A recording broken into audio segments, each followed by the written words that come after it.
Bien-aimés sœurs et frères en Christ, que la grâce du Seigneur soit avec vous en ce jour. Merci pour avoir connecté à notre chaîne. Merci pour ces instants que nous allons traverser en ce moment et pour partager la portion des Écritures. Nous sommes fort reconnaissants à notre Dieu qui nous a donné cette opportunité et à vous aussi qui nous suivez. Merci pour votre attention. Nous allons parler aujourd'hui sans plus tarder d'un thème si important, un thème qui bouillonne dans mon cœur à chaque fois. Oui, quand j'essaie de voir ma vie, voir la vie des chrétiens, voir ceux pour lesquels nous sommes appelés, je comprends et beaucoup de choses et je dis que je puisse partager avec vous, oui, cette pensée. La pensée d'aujourd'hui va tourner autour d'un thème important, le thème que nous avons intitulé le repos. Le repos, c'est vraiment quelque chose de grand quand on parle dans cette perspective, oui, de la parole de Dieu. Quand on parle du repos, c'est différent d'un repos que quelqu'un peut avoir, oui, parce que il est fatigué, oui, parce que il veut dormir, ou parce que il veut être à l'abri de tout le monde et puis bon voilà, être seul. Non, ça c'est pas cela dont nous parlons. C'est vraiment un repos prophétique. Un repos prophétique parce que nous voyons cela était déjà dit bien avant dans les livres de l'Ancien Testament et nous voyons encore les mêmes termes être repris par le Seigneur Jésus-Christ et les mêmes termes être repris par celui qui a rédigé les épîtres aux Hébreux. Alors pourquoi je mentionne un peu de trois dimensions quand j'ai parlé de l'Ancien Testament et je parle maintenant de l'introduction au Nouveau Testament qui est le Seigneur Jésus-Christ et les épîtres aux Hébreux avec celui qui a rédigé ces épîtres. Donc, je voulais vraiment aller avec nous tous sur différentes dimensions pour qu'on puisse comprendre le mot repos. Repos, c'est un moment très important de la vie. Nous voyons cela dans l'Ancien Testament. Dieu lui-même le place au centre, oui, de la création quand il dit, après avoir créé pendant 6 jours et le 7e jour, il se reposa. Vous voyez, Dieu lui-même au commencement, il commence avec le mot repos. Et nous voyons cela encore venir dans l'Ancien Testament, on nous parle du repos. Et comme j'ai dit, à l'introduction même du Nouveau Testament avec le Seigneur Jésus-Christ qui fait l'introduction du Nouveau Testament, il parle du repos. Et ainsi aux épîtres, on parle aussi du repos. Sans plus tarder, je voulais quand même qu'on lise un passage biblique qui va nous introduire. Et je voulais commencer directement avec les livres de psaumes. Sachez bien que tous les livres de psaumes, ce n'est qu'un livre qui parle du Seigneur Jésus-Christ, dans toutes ses facettes. Donc, le livre de psaumes, du début jusqu'à la fin, c'est du Seigneur Jésus-Christ que ces livres se réfèrent. Or, Jésus-Christ lui-même, même après sa résurrection, il va entreprendre un discours en disant aux disciples ainsi qu'aux gens qu'il avait rencontrés pour leur dire, mais écoute, vous n'avez pas lu dans les prophètes, n'avez-vous pas vu ce que les Écritures parlent du Fils de l'homme? Donc voyons un peu. Donc disons que les livres des psaumes est parmi les livres qui parlent aussi en détail du Seigneur Jésus-Christ. Alors, sans plus tarder, je voulais assurer que nous puissions lire dans les Écritures. Oui, la portion de ces jours est Psaume chapitre 91.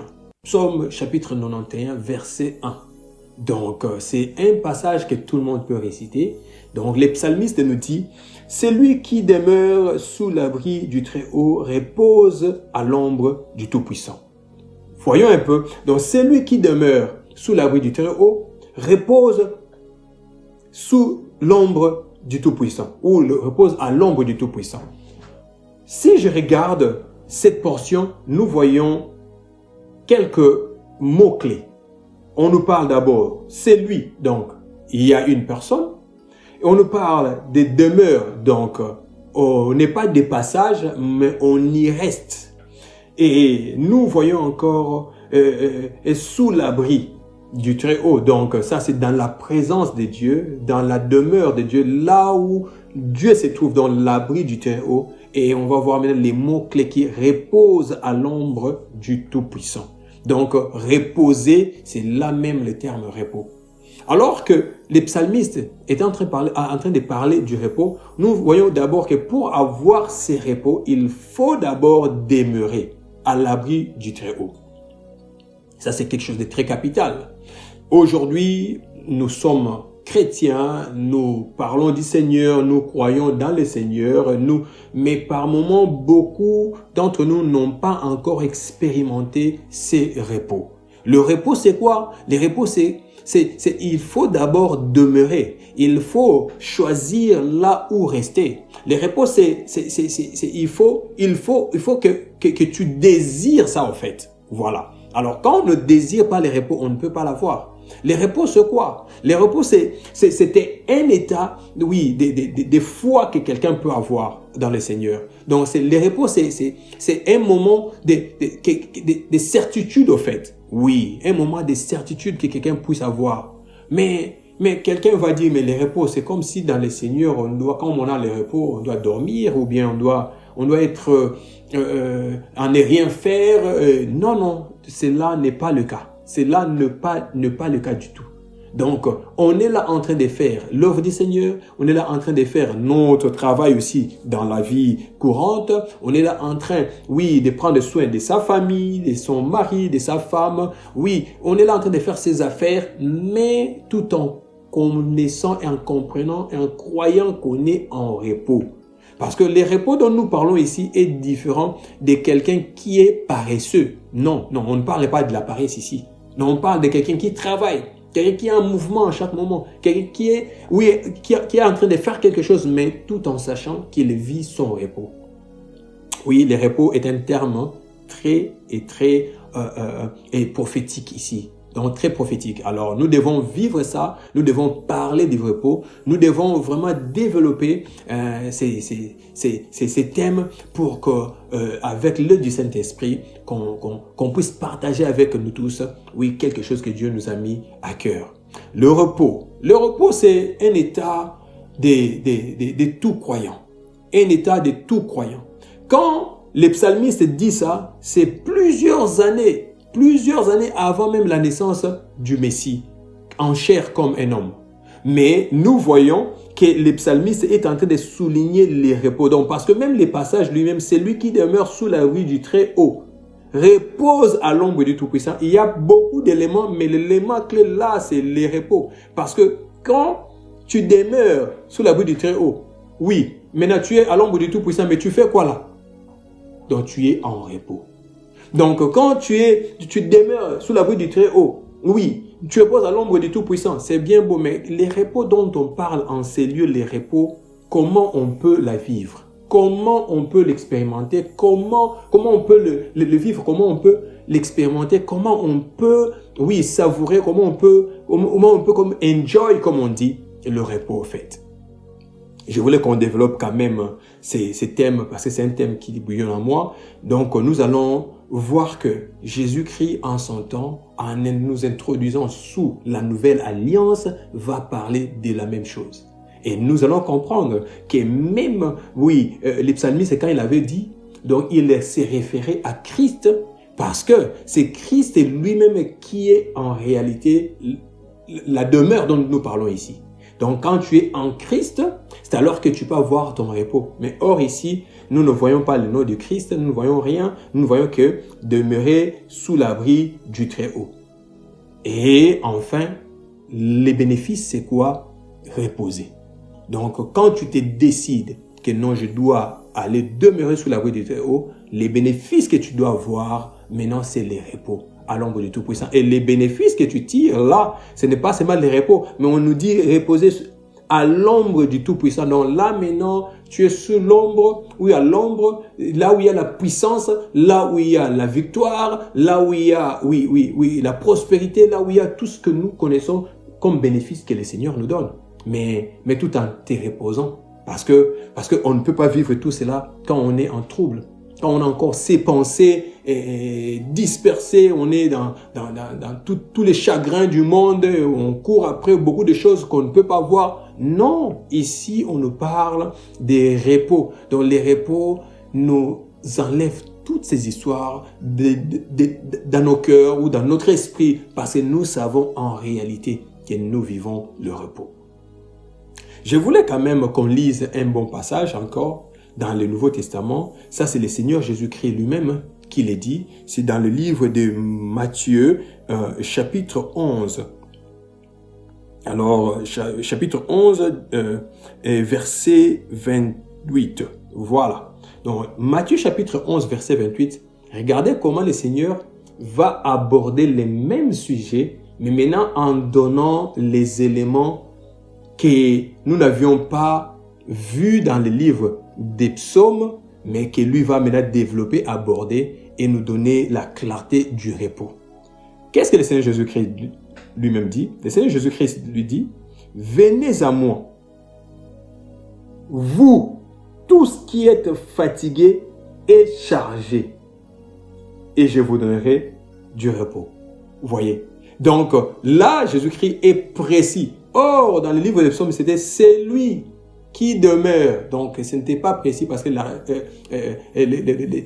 les mots qui est là, c'est lui qui est encore, on ne précise pas. Mais maintenant, Jésus-Christ nous dit « venez, donc vous qui êtes chargés et fatigués ». Donc, on comprend directement que le repos dont on parle ici, c'est un repos de quelqu'un qui est d'abord chargé et fatigué. Alors, bien-aimés, on doit comprendre quelque chose qui est important. Il y a plusieurs de ces gens, nous vivons dans le monde actuel, nous ne savons même pas que nous sommes chargés et nous sommes fatigués. Et aussi longtemps que vous ne comprenez pas, ou nous ne comprenons pas notre état, alors on ne sait pas non plus avoir du repos. Parce que Jésus-Christ précise bien les gens qui doivent venir à lui. Donc vous tous qui sentez, qui voyez que vous êtes chargés et fatigués. Donc on peut être chargé, mais il y a beaucoup de gens qui ne sont pas encore fatigués de leur poids, de leur charge. Non, ils croient qu'ils peuvent faire face avec. Non, non, on doit d'abord comprendre que non, je suis chargé et j'en ai assez, je suis fatigué. Et c'est à Jésus-Christ, devant qui ou à ses pieds qu'on doit aller et jeter nos poids, jeter nos charges, jeter ceux qui sont sur nos épaules, ceux qui font que nous soyons fatigués. Vous comprenez un peu. Donc, quand Jésus-Christ nous parle ici, il dit, vous tous qui êtes chargés et fatigués. Ça, c'est la terminologie que lui mentionne. Et il dit, venez à moi, vous tous qui êtes chargés et fatigués.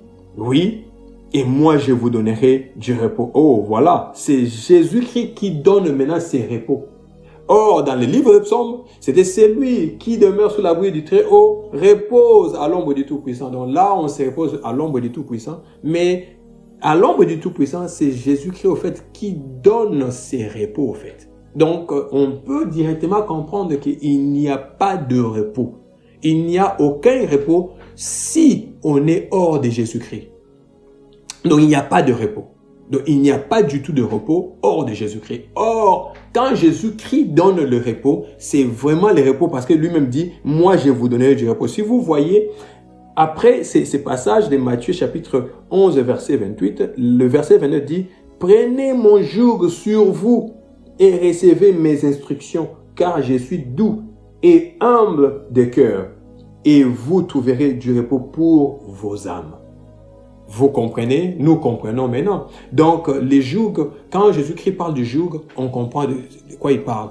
Les jougs, c'est quelque chose qui était mis sur le bœuf, qui était en train de faire peut-être les chants ou quelque chose comme ça. Mais il met ça maintenant dans le cadre de ce que nous avons aujourd'hui comme fardeau. Oui, ce qui nous fait vivre dans ce monde partout où nous allons et dans nos préoccupations, dans nos occupations, oui, dans nos projets, plans et consorts. Donc, on a comme un joug sur nos épaules parce que nous fonctionnons, on veut tout faire par nous-mêmes, on sent le poids, on sent la charge et on croit que par nous-mêmes, on peut quand même donner une solution parce que sachez bien, bien-aimés, il y a toujours l'intellect qui intervient. Il y a toujours la logique qui intervient. On doit savoir que non, mais quand même, ça, c'est logique, ça, je peux faire.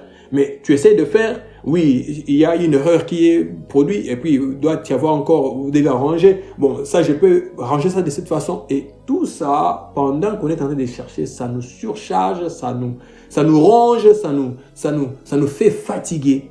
Et Jésus-Christ nous dit, venez à moi, vous tous qui êtes chargés et fatigués, je vous donnerai du repos. Donc, ce n'est pas que c'est à Jésus-Christ de faire tout ce que nous devons faire. Non, nous, on va faire notre charge, notre part. Mais Jésus-Christ, à qui nous laissons tout cela, il va nous donner la force de pouvoir y aller et arriver. Donc, à Jésus-Christ, à qui nous soumettons nos charges, nous lui donnons nos fardeaux, lui nous donnera maintenant la sagesse, il nous donnera l'intelligence, il nous donnera le moyen de pouvoir, oui, arriver jusqu'au bout. Donc, sans Jésus-Christ, il n'y a pas de repos et c'est à lui qu'on lui laisse toutes nos charges pour qu'il nous donne, oui, toute la capacité. Parce que lui, il dit bien que prenez sur moi mon joug, il est doux et léger. Donc, ce que Jésus-Christ nous donne est doux et léger. Donc, ce n'est pas comme quelqu'un qui nous donne quelque chose qui va nous surcharger encore. Parce qu'en Jésus-Christ, il y a la grâce. Oui, c'est tout ce que nous ne pourrons pas faire, que lui a fait. Parce qu'en fait, nous allons développer ça aussi dans d'autres missions, dans d'autres partages que nous allons faire, voir comment Jésus-Christ, oui, quand il prend nos charges, il fait quoi avec et comment il veut le prendre parce que lui, il représente déjà la grâce. Jésus-Christ, c'est la grâce. Avec Jésus-Christ, ce ne sont pas nous qui allons prendre le poids, mais lui les prend pour nous et lui nous donne son repos. Donc, il y a une transaction. Nous, on lui donne notre charge. Je voulais quand même avancer encore un tout petit peu et lire dans le livre des Hébreux. Dans le livre des Hébreux, il y a un passage qui démontre ça correctement et ce qui peut nous aider. Nous sommes dans le livre des Hébreux, donc dans les épîtres aux Hébreux, chapitre 4, verset 3. Qu'est-ce que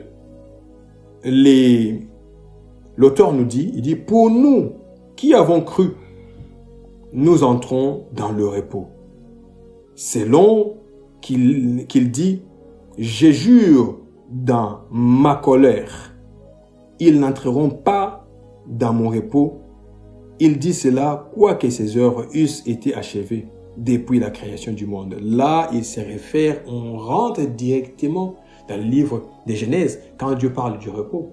On rentre aussi dans le livre d'Exode, oui, quand Dieu parle du repos aux enfants d'Israël. Mais ici, l'auteur de ce livre nous parle carrément, quand nous prenons la première ligne, il dit, pour nous qui avons cru, nous entrons dans le repos. Donc, le repos, c'est quelque chose de foi. Le repos, c'est quelque chose dont nous croyons.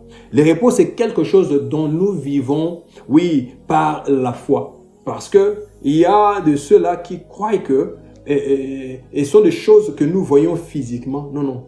Sachez bien que l'Esprit du Seigneur étant en nous, il nous fait vivre. L'Esprit du Seigneur étant en nous, il nous donne la force. Oui, vous allez voir que nous avons beaucoup de défis dans ce monde. Oui, tout le monde a des défis selon son niveau. Les parents ont leurs défis, les célibataires ont leurs défis, les mariés ont leurs défis, les étudiants, oui, même tout le monde à son niveau, les employés et tout ça, tout le monde a quand même un défi ou des défis. Mais avec tous ces défis-là, ça affecte notre âme. Parce que notre homme intérieur, c'est lui qui commande l'homme extérieur.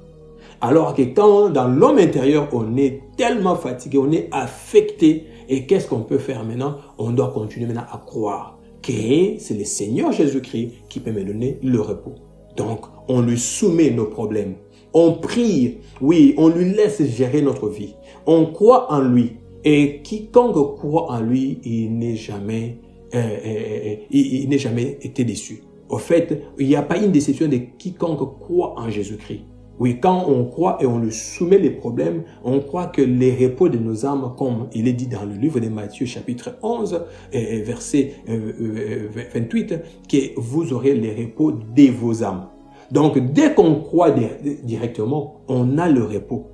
Par moments, je vois les gens qui, par exemple, quand quelqu'un meurt, et les mots qui nous reviennent toujours, oh non, que son âme repose en paix. Oui, tous on les dit, mais moi, je n'ai jamais été pour ce genre de récits. Pourquoi on doit dire que son âme repose en paix? Oui, c'est un souhait, mais c'est comme aussi une prière. Or, les repos réels commencent au jour où on a cru au Seigneur. C'est le jour où les repos commencent. Donc, on peut dire que mon âme est déjà en repos. Quand on dit son âme repose en paix, c'est comme si on dit à quelqu'un qui est mort. Non, non, non. L'âme est déjà en repos pendant que je suis dans cette vie. Parce qu'au fait, je suis dans cette vie, dans le corps où je suis. Même hors de ce corps, je serai toujours en vie. Donc, quelqu'un qui est en Christ ne meurt pas, mais il change juste de dimension de vie. Donc, il est physique et à un moment, il ne sera pas dans ce corps physique, mais il sera toujours vivant. Parce que quelqu'un qui est en Christ est déjà mort et il ne peut pas mourir de deuxième fois. Donc, c'est comme ça. Alors, quiconque maintenant meurt, bon, quand nous allons enterrer nos membres de famille, que son âme repose en paix, c'est comme si nous prions. Or, on ne peut pas prier pour les morts. On ne peut pas aussi commencer à souhaiter. Donc, s'il était déjà en repos, il était un croyant, il est déjà en repos. Donc, inutile même de lui dire que son âme repose en paix. Mais bon, je n'interdis à personne. Quiconque veut le dire peut toujours le dire. Ça, c'est ma conviction, c'est ma façon de voir les choses. On est en repos quand on croit. Parce que la Bible nous dit que celui qui demeure sous l'abri du Très-Haut repose à l'ombre du Tout-Puissant. Ce n'est pas les morts, c'est déjà les vivants qui demeurent sous l'ombre du Très-Haut. Ils reposent à l'ombre du Tout-Puissant. Donc, c'est déjà les repos dont on parle. Quand nous allons vers Jésus, selon Matthieu chapitre 11, verset 28, « Venez à moi, vous tous qui êtes fatigués et chargés, je vous donnerai du repos. » Ce ne sont pas les morts, ce sont les vivants. Et en hébreu, nous qui avions cru, nous sommes entrés dans notre repos.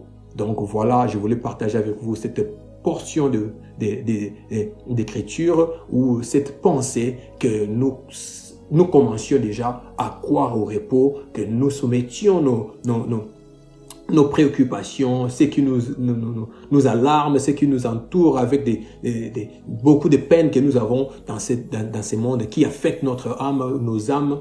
Donc ramenons ça à Jésus tout en croyant qu'il nous donne en réalité du repos.